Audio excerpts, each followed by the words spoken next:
It's going to take longer to get to a point where everybody is using agentic AI capabilities or LLMs in their day-to-day kind of processes. Now, today's guest, Laura Joseph, is Chief Customer Officer at Tesco Mobile. From a leadership perspective, what is it that you're working on? The whole package. There you go.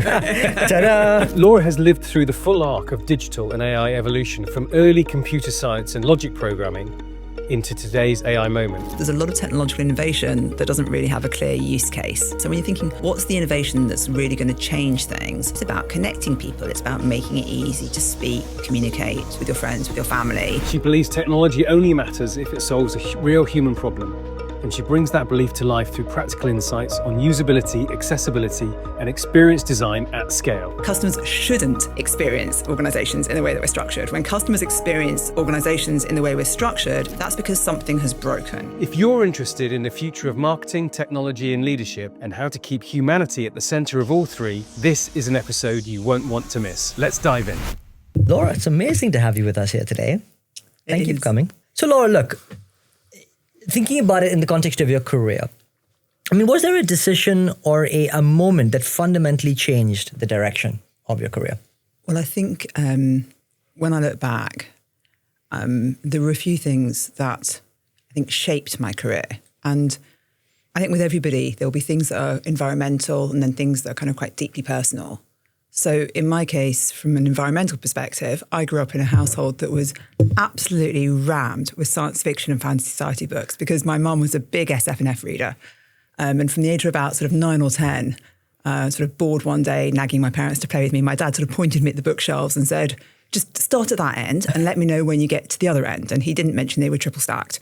So I did exactly that. And I kind of really grew up on a diet of Asimov and Brown and Clarke and Heinlein and all the real classics. And that's still, to be honest, my absolute first love today when it comes to kind of reading and fiction. In parallel with that, I really loved studying classics at school. And in fact, I went to university to read classics. So again, storytelling, narrative, communication, how you make sense of the world around you, all of those kind of big themes. And then on a personal level, and something I think shaped me much more than I realized at the time, I developed juvenile arthritis when I was about 13 or 14 and really almost overnight couldn't write, couldn't take notes in class, couldn't really do a lot of sort of manual things very easily. And so I had to start typing everything. And this was back in the days because I'm, of a generation where in the 80s and 90s, computers weren't great. We had these kind of basic computers at home. They were really clunky and you'd spend hours, writing up BBC Basic code from a book. You'd type it line by line and then eventually you'd try and compile it and it wouldn't work. And if you were lucky and it did work, you'd get a kind of a 2D animation on the screen and that was the output of 12 hours work. So computers were sort of exciting but not very useful. And I had to learn to type everything because I could type but I couldn't hold a pen or a pencil very well. Wow. So from very early I had to sort of start using the technology that was available because that was the only way I could do my schoolwork. I did my exams on computer and my school had no idea how to accommodate that. It was all very different. And so when I got to university to read classics, I was this kind of unusual undergrad student who had access to the computing labs that were meant to be for postgrad and faculty because they were really lovely and kind of went, you're going to need this. No one had their own computer in those days. I'm so much showing my age now, aren't I? And as a result, I was given access to this amazing environment where in the early days of the internet, so Janet, linked up university computers and being able to sort of realize that there was a sort of network. I remember when Mosaic, the first visual browser, was launched. I was in my first year, I think, at uni at the time. And that was just a real game changer because suddenly you could actually search for information in a kind of visual way.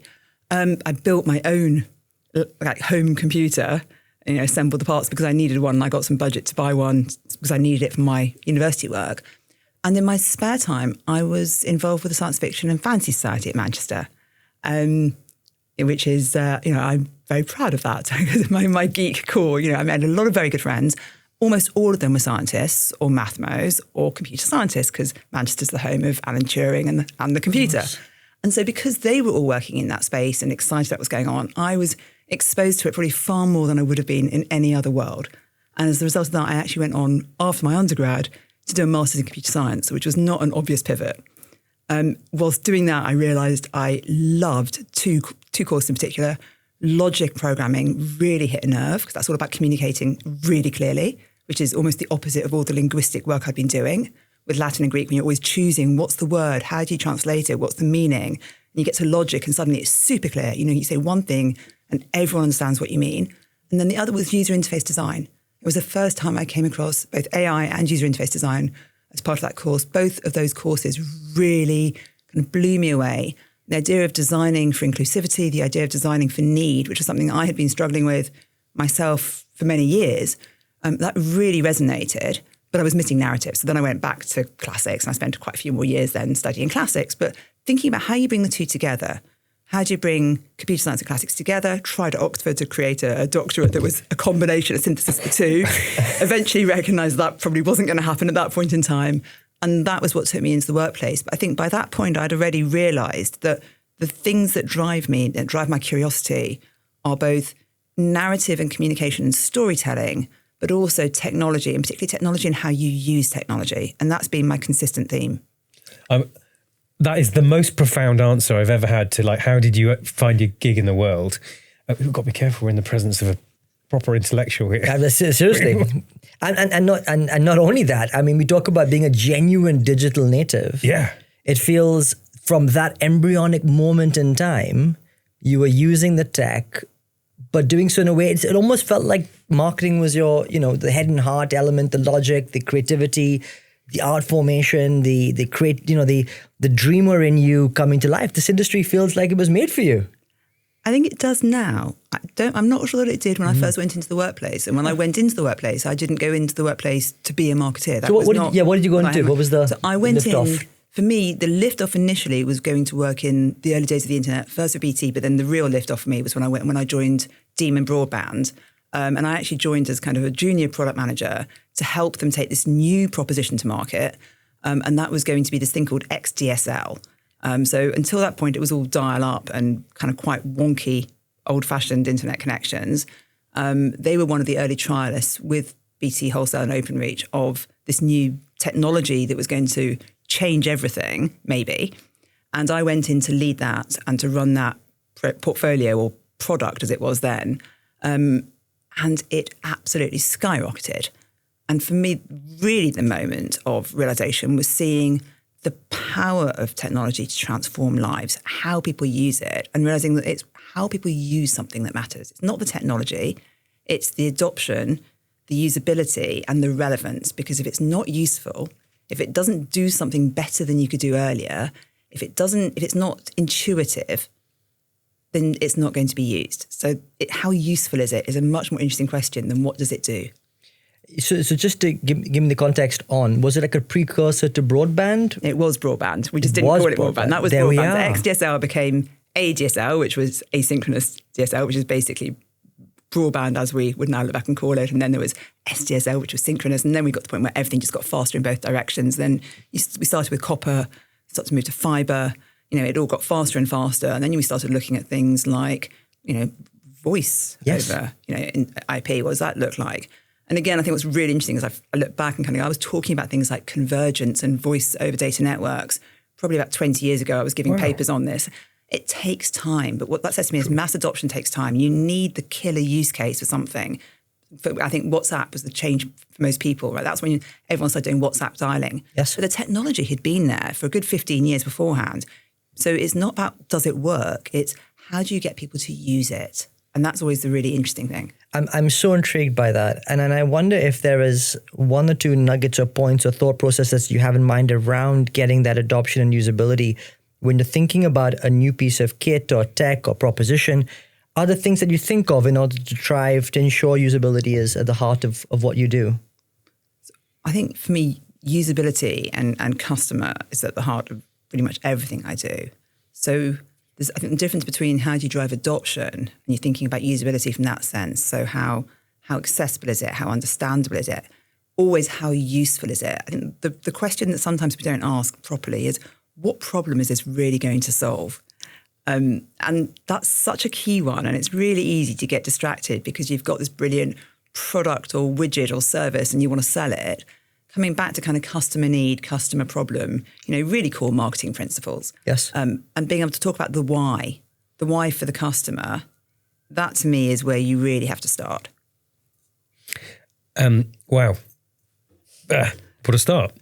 And you dropped in there as well. Not only were you looking at the underpinning physical technology, but you said you were in some way involved around AI 20 odd years ago. We had Daniel Hume on the podcast a little while back who did his PhD many, many moons ago. So you've seen the longitudinal curve of AI as well. So it feels like it's quite early in the interview, but maybe the right time to get your panoramic perspective on AI, specifically in terms of, now it feels like we're hitting mass adoption. What's your journey? What's your perspective on that journey to this point, and what do you see ahead? So when I talked about looking at AI 20-something plus years ago, that was sort of AI based on logic coding principles. So really very different from anything we're looking at now. And at the time, it was sort of like looking at science fiction brought to life. And that was 25 years ago. Yeah. So what I would sort of say, looking where we are now, is just phenomenal, because I don't think anybody then could have really seen where we are now. And again, I think when I look back to the books that I loved reading, and I'm a real sort of, especially kind of, William Gibson kind of neuromancer, sort of cyberpunk, steampunk kind of girl. If anybody kind of could have envisaged that, it was William Gibson when he was writing in the early 90s, and Jeff Noon. And again, it felt like, kind of crazy creativity. And amazingly now, I feel like we're living on the edge of the worlds that they were envisaging then. So I should say the courses I was doing back then looked nothing like the AI models we're looking at now. I'm kind of fascinated by where we are now. And it comes back again to that, what's the tipping point? What's the lever? What's the thing that's going to shift us into mass adoption? And I'm not sure we're quite there yet. It's interesting when we're talking about search, for example, and we're still seeing that shift in search patterns. But a lot of what's driving that isn't users changing their search behaviors. So I'm not seeing mass adoption at the moment of LLMs for search. What we're seeing is, Google choosing to insert their own AI response at the top of a search. And so customers, users are naturally using the thing they're presented with. But if you actually said to those same users, where are you going to start your search? They're still going to start their search where they were before, which was in their heads in Google or web, rather than anything else. So I think we're not quite where we think we might be. And I don't think that's a bad thing. It's a little bit like when I was talking about convergence 20 years ago and kind of going, the landline is dead. And to be fair, the landline was dead. It just took a lot longer to die than anybody realised. And so I think it's that same thing. It's going to take longer to get to the point where everybody is using agentic AI capabilities or LLMs in their day-to-day kind of processes than perhaps we think it might. But that's because I suspect we haven't quite yet come up with the killer use cases that are going to be that really big tipping point for the wider population. Today's program is brought to you by two fantastic organizations. First up is Studio Space, a leading on-demand marketing agency platform. Studio Space gives marketers complete control over their projects, from matching the right agency to your brief, to managing contracts and invoicing, and even tracking all of your spend data all in the one place. They take care of everything, and it's totally hassle-free. They even guarantee the work. So check out Studio Space today. Our second sponsor is the Marketing Skills Trust, a charity with a mission to make marketing a better place for everyone. They provide grants to help create a more equitable industry and support initiatives that really do drive diversity, inclusion, and create opportunity. The trust has been instrumental in leveling up the marketing skills across the board. And do take a look at their website for more information. Now, let's get on with the show. I share your fascination. What's really shining through already is you're a massive learner, curiosity and so on. You've had a very successful career. You've ascended into very senior marketing roles. So I'm going to sort of ask the contrarian question, which is, what have you had to unlearn as you've got more senior? What have you had to let go of that was unhelpful as you moved into more senior roles? Mostly, I think it's being able to do everything and having the answers to everything. And my early career, I started as a product manager. And so my responsibility was to be the expert on my product and then my portfolio, to know it better than anybody else. And in fact, at Demon, because of the way we were structured and quite a small business, very empowered, I wrote a huge amount of the operational support guides as well as, my own product. I wrote the technical support training. I went and delivered the sales training. I was the expert. And so I think as you progress, learning to let go of being the expert and assuming you're going to have the answers, and perhaps learning to let go even of the expectation that you'll have the answer, and recognizing that the shift comes in not being the expert, but being the person who can hopefully recruit brilliant teams, empower them, set the direction, set the vision with them, and then enable them to be the ones who have the answers and believe in them. Because I think there's a really key bit there about actually, when things do go wrong and blow up and there's a crisis, not, for me, my natural instinct is to jump in. And then it's how do you hold yourself back from that? How do you actually kind of remind yourself that you've got great people there who are probably going to come up with a far better solution than I'm going to. My job is to give them time, space, air cover, support, and work with them so that we can get to that brilliant solution that they're going to come up with. Makes complete sense. And so now let's fast forward into, we've talked a bit about the past. Let's talk about today. So you're at Tesco Mobile about a year in, do I get that? About sort of 7 or 8 months. 7 or 8 months in. So what are you finding there? What are your challenges? What are you enjoying? Tell us a bit about your current context. Well, I am absolutely loving being back in the world of telecoms, I have to say. You don't surprise me. So I hadn't realised quite how much I really think telecommunications is just the most amazing industry, perhaps until I'd stepped out of it for a few years. But it is fascinating. And so, again, back to what do? You're delivering human connection at scale. I mean, I don't think there's anything more exciting than that. And Tesco Mobile is a brilliant business. So we have so many advantages. We are a joint venture between Tesco and Virgin Media O2. So we have two massive and brilliant, huge brand shareholders. And both of them, we had the benefit of being able to reach into both of them in terms of talent, support, resources, and kind of what our service actually is, because we sit on that VMO2 network, and with that incredibly strong kind of Tesco brand. But at the same time, we are a completely distinct, separate business. So we have space to run, and we are empowered to run our own business as in the right way. And we get to be a challenger brand. We are an MVNO. We are sort of jostling in the market, but as I said, with these amazing advantages. And that's a great place to be, great people, quite a small business relative to our size. And I'm loving that as well. I think one of the things I loved about Demon was it was really quite a small business. You know everybody, you can work with people. To me, those personal connections, that's how you can really get things done. And Tesco Mobile, we've got the same as a great culture, really empowered, really curious, very agile all the way through the organisation. So really structured to kind of run at problems hard and fast, and great leadership. There's people say that all the time, but I don't think I can recall working with a nicer bunch of people. What a sweet spot. Well, there you are. Laura, I'm so intrigued about, as you describe the telecoms industry, being at the forefront and an exciting place to be. And to that extent, I wonder maybe if you could unveil a little bit, maybe about what are some of the things on the horizon, maybe some of the core trends that you're looking at, or some of the innovations that are kind of coming across the parapet for us to get excited about as well. So, I mean, I think CET's on at the moment. So I don't know if you've seen the reports coming out of Vegas, but I think that's all about robots from what I can tell. And again, I think that kind of was interesting because it kind of comes back to the same way as AI, really. There's lots of technological innovation, and there always has been. I think the same thing happens when you go to Mobile World Congress in Barcelona, you see the same thing. I sometimes feel that there's a lot of technological innovation that doesn't really have a clear use case.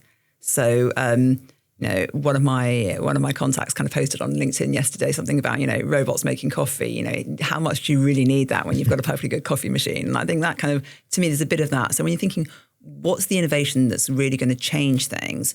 It's about connecting people. It's about making it easy to speak, communicate with your friends, with your family, to contain your network, to maintain your own personal network. So it's about how do you do it better, faster. That shift we've had over the last sort of year and a half, 2 years, from 3G to 4G and now into 5G, that's all about reliability, accessibility, consistent service. So less about what's the big game changer and more about how do you do it better and better, faster, more easily. How do you make sure that the phone in your pocket is going to give you that brilliant service and connection anywhere in the UK. Again, rewind 30 years, the phone in your pocket was a phone that was hardwired into the wall in your house, and you could only have a phone conversation if you were at home and probably your parents listening.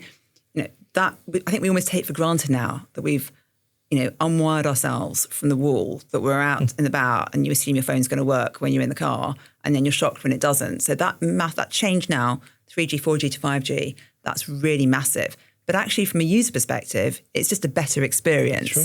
So I think a lot of the technological change now is about making it even better, even easier, even less noticeable, even less friction.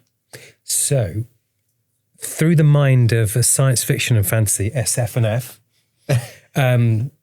geek, what's just hidden around the corner that is that radical? What are your favourite SF&F writers, authors writing about today that excites and interests you? And you can't say 6G.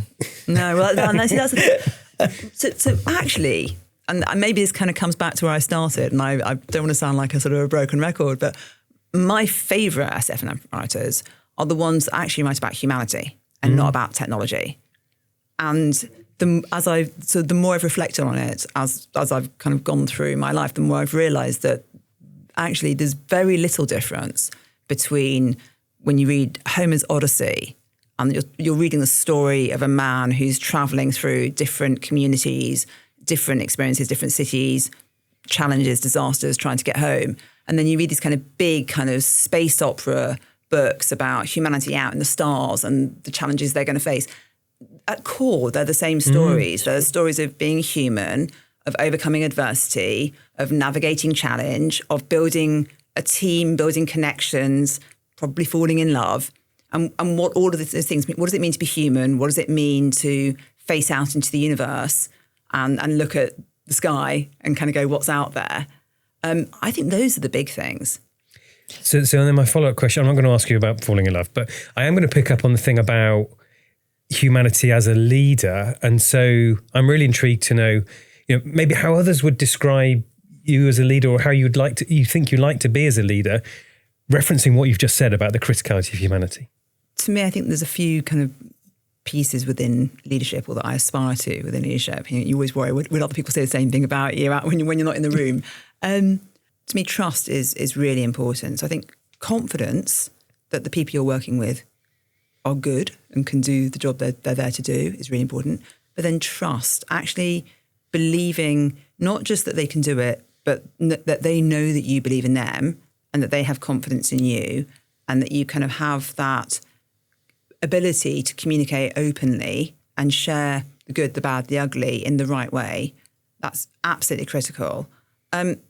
I talked a bit about kind of my own experience with accessibility. To me, there's something in there about, from a leadership angle, around sort of systems thinking and really making sure that when you build a team, you're really thinking about that environment and bringing in a range of different experience, of different capability, but also making sure that even your process for recruitment is one that actually enables you and enables others to access that process. So how do you kind of change your own system to make sure that you're doing that? How are you thoughtful about that? Something there as well about kind of as a leader, but also working with others, about setting direction and vision, and really being able to kind of log that and kind of point to it as not just the sort of the North Star, but the kind of like, here's who we are and how we want to be and what our aspiration is. And then what that means for the wider team. What do you want people to say about you when you're not in the room? As a team, how do you set that? And I always try and spend some time with my leadership team kind of fairly early on to kind of go, what do we want other people to say about us?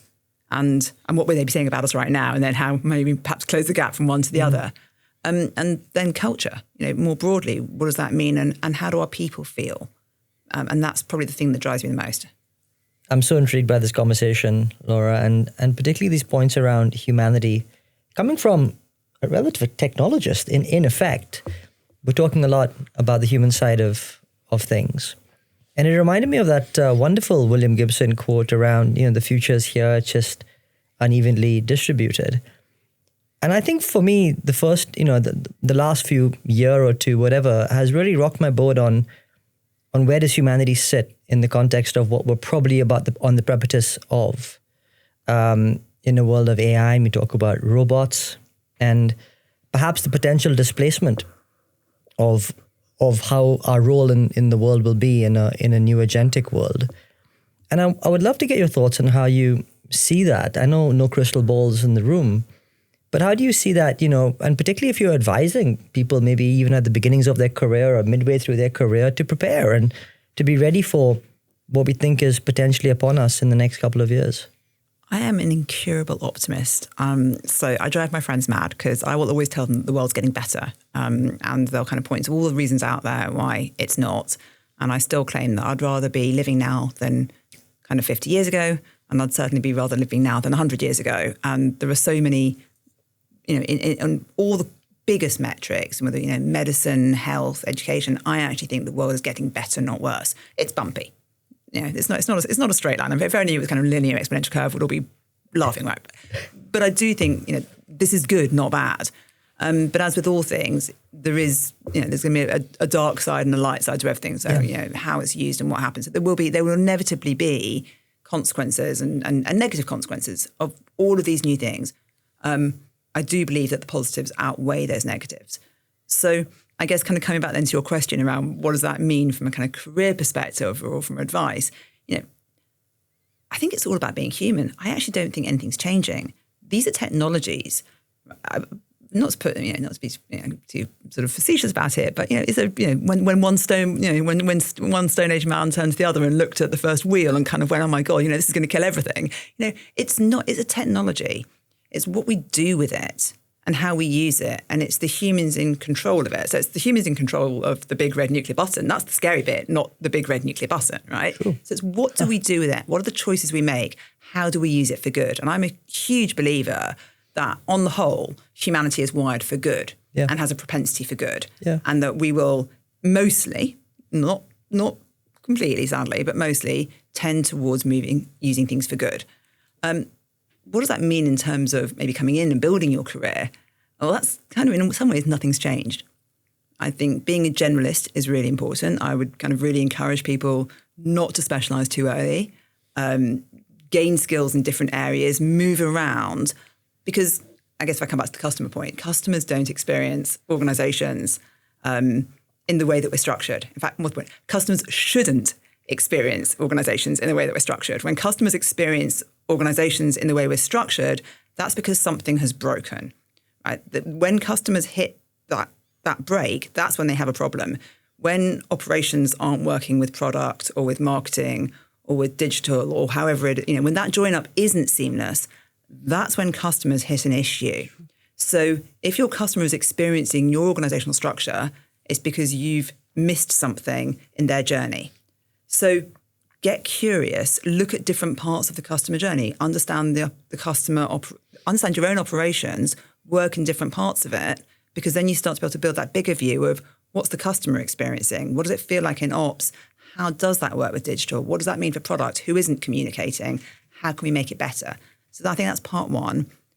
Part two of the advice, along with that, I think, is build your network. I'm sure I know you've had other people on podcasts talking about that as well before, but it's some of the best advice I've had along the way.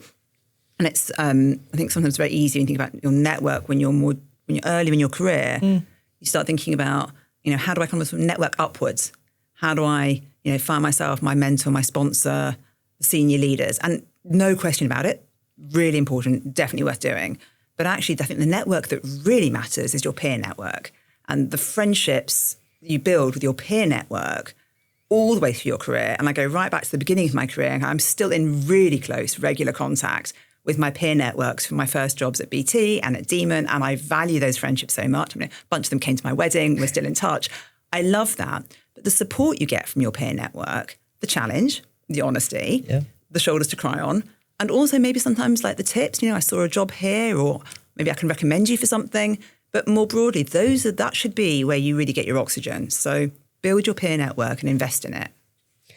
I'm just going to capture something that you said. I don't know if you said it in the green room or when we started, but we were at an experience together, the three of us, and you said I met Tanya Weller, who's also been on the podcast, and I really got on with her, and we've been in touch since. So there's something about being a social human being, which I love about you. Now, but I want to go a bit deeper on the customer thing, because you talked a bit about the what, like the customer shouldn't see the silos of the organization. But can I go a bit deeper on the how? Specifically, how do you identify the uncomfortable truths of where customer experience isn't good enough to be a true customer advocate? And then how do you land them in the organization with punch? So practically, how do people really affect the spirit of being a customer advocate? So in terms of identifying them, it's always data. And to me, that's a combination of being actually quite obsessive about things like verbatims, call listening. I've been really fortunate that through parts of my career, I've either had direct responsibility for the customer support operations team, or I've just worked very, very closely with them, genuinely sitting side by side with call centre team members whilst they're dealing with customers, and being able to actually sort of piggyback the call is probably the most enlightening thing you can do, not least because you're not just listening to the customer, but you can also see what systems the colleague is using. And sometimes the colleague systems are can be part of the problem, and being able to help sort of fix that is actually really key as well, because then you can deliver a better customer experience, because you can deliver a better colleague experience. So I think that's part of it. So obsessive about the data, looking at NPS, looking at all the metrics, looking at the market insight, where are we winning, where are we not winning, where are we losing, what's going wrong? If customers are leaving the business, why are they leaving? What's the insight? What can I do about it? So that's the kind of what's going on. I think in terms of the internal then, I think it's probably 3 or 4 points, I think, really briefly. I think one is it's landing that kind of focus on kind of customer experience. It's never really about a sort of a transformation issue. It's not about the technology, it's not about the transformation. It's actually about finding a way to kind of coalesce support and agreement across different parts of the organisation, that the thing that you're looking at is important and matters and therefore needs fixing. So I think thing number one, is customer experience is absolutely critical and has a direct impact on commercial success. Thing number two then is being able to prove that directly. So as soon as everyone starts kind of agreeing that things like, customer NPS is actually an incredibly important metric, you're already a long way through that journey. Point 3 then, I think, is to sort of agree what the shared objectives are. What are the KPIs across the organisation that everyone's going to sign up to and get behind? And then point 4, I think, is almost the storytelling. How do you bring that to life? And I think that's where marketing in particular has such a big role to play in kind of shaping organisational strategy way beyond the go-to-market, because the opportunity to articulate kind of the why, what's going on for customers, why do we need to fix it, what's important, and how do we get there, that's absolutely critical to me. That's core to marketing capability. Well, we first of all got some mega news that you just told us about, that you're going to be on the fellowship of the Marketing Academy. That's incredible. I am absolutely, I can't even tell you how stoked I am about this. It's a phenomenal accolade, quite frankly, top tier, and clearly signals both the career you've had, but indeed what you're going to go on to do. Now, if I recall the positioning of the fellowship in that way, it's in and around being an aspiring sort of senior leader in marketing, thinking about perhaps at some point going into a broader general management stroke sort of top job type of role.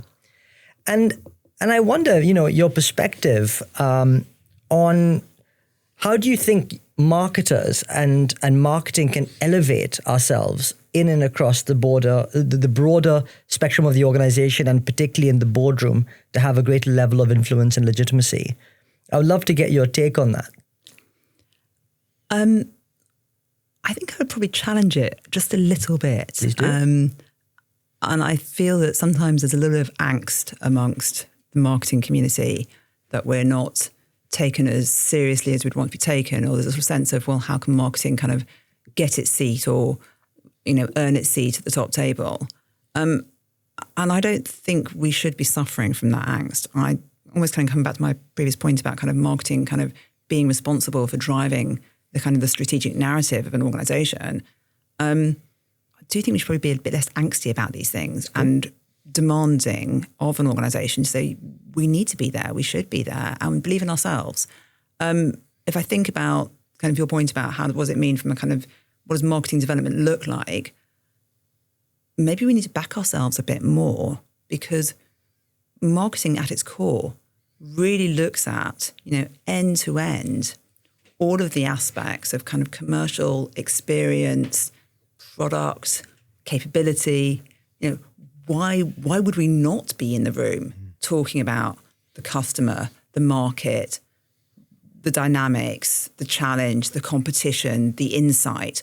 Those are the things that should be informing and driving every single executive business decision. So true.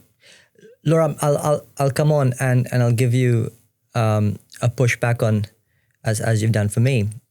I think today marketers are seen in a box, and all those amazing sort of capabilities you described in and around commerciality, experience, product, comms, I think is where we aspire to all be.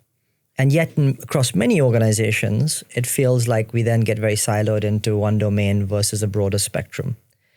And therefore, if you were thinking about talking to someone or advising someone who may be sitting in those shoes, how do we get out of that box? How do we prove ourselves to have a much larger reach across those various domains you talk to?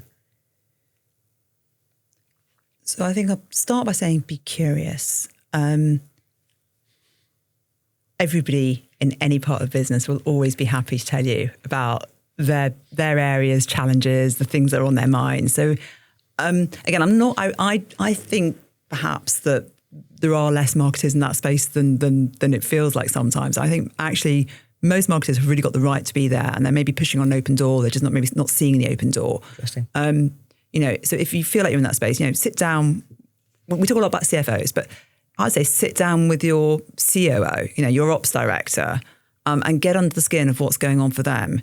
Because I would expect, and I think I've worked with quite a few teams now where we've done exactly this, so they know they would back me, say this is something I do. I think any marketing team worth their salt should be really on top of what are the top 10 call drivers into the call center.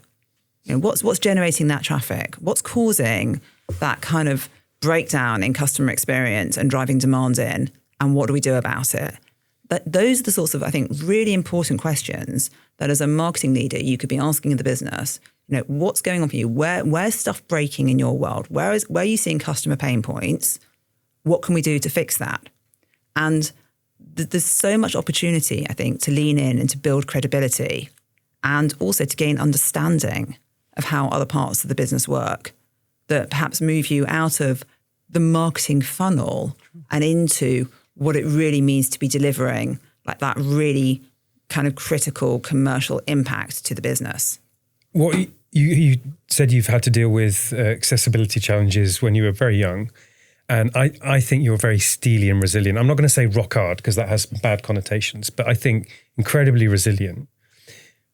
But all good careers have tricky moments. So are there any times, I sometimes ask your favorite mistake or times that you've learned the most from through adversity when it didn't go your way? Everyone has tricky moments. And everyone probably says, I learned the most from the really bad bits, right? Yeah. And I think that's absolutely true of me. Some of my hardest times actually were a little bit different. I think coming back from maternity leave, I've got 3 kids. My return from my first maternity leave at Demon was hilarious and funny in all sorts of ways, but generally just very lovely. I can say that very comfortably because I'm still really close friends with my then line manager and the team I work with, and we catch up quite regularly. So, they made it lovely. I mean, they didn't know what they were doing, but they made it lovely. And my second return wasn't too bad, although we were in the middle of quite an aggressive we were being taken over by Cable and Wireless at the time. And so it was tricky to come back into an organisation that was in flux and have to manage a whole bunch of really complicated things, including, a number of my team being exited out of the business. And I actually came back early because I felt like I should be responsible for that. I shouldn't just let someone else do it. My third return from mat leave was really difficult. And I came back to a business at Cable and Wireless that had restructured. My line manager had left whilst I'd been on maternity leave. Pretty much everyone I knew had kind of moved or gone into different roles. And I kind of came back to a vacuum, and a vacuum where I didn't feel very welcome. And that was very, very difficult. And certainly that was one of the points in my career where I came very close to kind of going, well, maybe 3 small children at home. I've got a husband who will support me kind of whatever it is I decide to do. Maybe now's time I step back a bit and actually I don't do this because I'm really not enjoying it. It's not making me happy. I feel quite unwelcome and unvalued. And at the same time, I've got kids at home who are saying they don't see me. You know, this isn't really working. And my husband was wonderful in that because he kind of went, I will support you, whatever you do, but equally, don't give up quite yet. You know, just stick at it a bit and, you know, you might regret it. And I think that was, you know, he was dealing with me being I was quite low. That was a hard time. And I look back now and think I'm incredibly grateful that I stuck at it because it was worth it in the long run. And I realised how much it mattered to me to have a career. And I also realised how little support was there in organisations for women coming back from mat leave, and still is. And I think although legislation has improved, and that is wonderful, there's some sort of human stuff that is still missing at core. So, you know, I've tried at different places I've worked at over the years since then to do things like, you know, how do you get a buddy system in place? So when someone's coming back from maternity leave, can you find someone else in the organisation just to buddy them? So that they've got someone for the first 6 months, year back. And it takes time to just be a bit reassuring about things. And as a manager or a senior manager, how do you reassure someone in that situation that it's okay to come back and not be at full pelt? Because that's the other thing I felt was I'd kind of come back and I felt like I was doing everything badly. I was parenting badly and I was working badly. And you sort of feel like you're a failure in every part of your life. And that's one of the reasons I think a lot of women do end up kind of going, I went back to work, I tried it, it just wasn't working. Actually, if someone had sat me down and said, it's okay, and by the way, my expectations of you for your first 6 months back at a minimum are going to be way lower. You just getting into work and doing a reasonable job will be you succeeding. That would have made all the difference. And so I really have tried to make sure that I, as much as possible, put that in place for others ever since then. And then we've all had times where you've worked with difficult leaders. I think that helps you kind of figure out what type of leader you don't want to be. And sort of, you know, sometimes just stick at things. And also difficult organisational design. I've had moments where I've worked for really good people in brilliant organisations, but the structure of the organisation just meant that we weren't set up for success. And I think learning how to spot it, how to call it out in the right way, rather than just kind of thinking, you know, you kind of feed yourself into the machine. And it took me a long time to realise that I couldn't keep on trying to fix the machine. You know, one person can't fix a big organisation. So actually recognising what are the limit of your abilities, what are the things you can't do, and where do you put your energy to do the things that you can do. That was really important. So that third maternity leave was a proper sliding doors moment, and we're grateful that you kept going. So big up to your hubby there. If I reflect on some of the things you've said, you could say Laura's like the whole package as far as leadership goes. She's thinks about marketing broadly. She's very customer oriented, deep thinker, very focused and so on.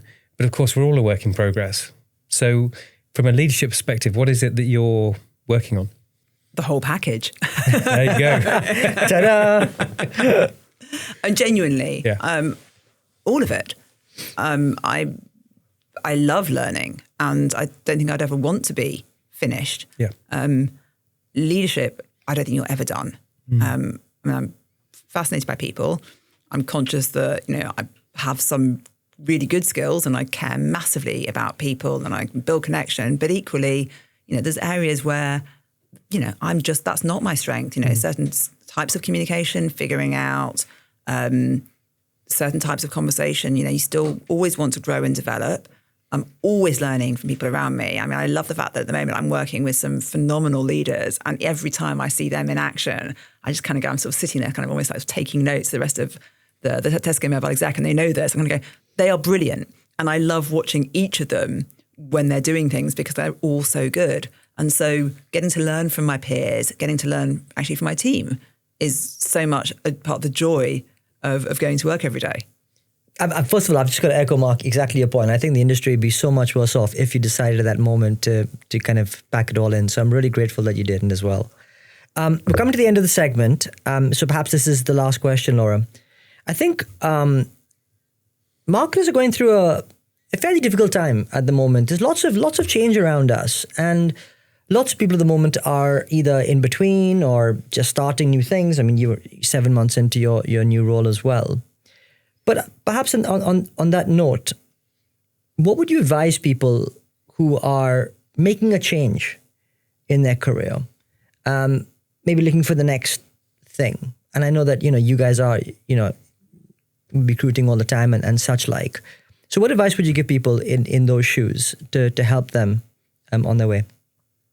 So I've already talked about the importance of your network. So I'm going to apologise because I'm going to kind of come back to that. But actually, I think I can't stress it enough. It's really been so critical. And if I look back, I mean, you asked me about kind of key moments in my career, and I think there's been some, but one of the other, probably the biggest moment in my career that I would not have known at the time, and I didn't even know until many years later was a key moment, was that many, many years ago, sort of probably coming up for sort of 15, 16 years ago, when I was at BT, you get these sometimes messages that pop into your mailbox, we've got a place at this event tonight, would anybody like to take it? Yeah.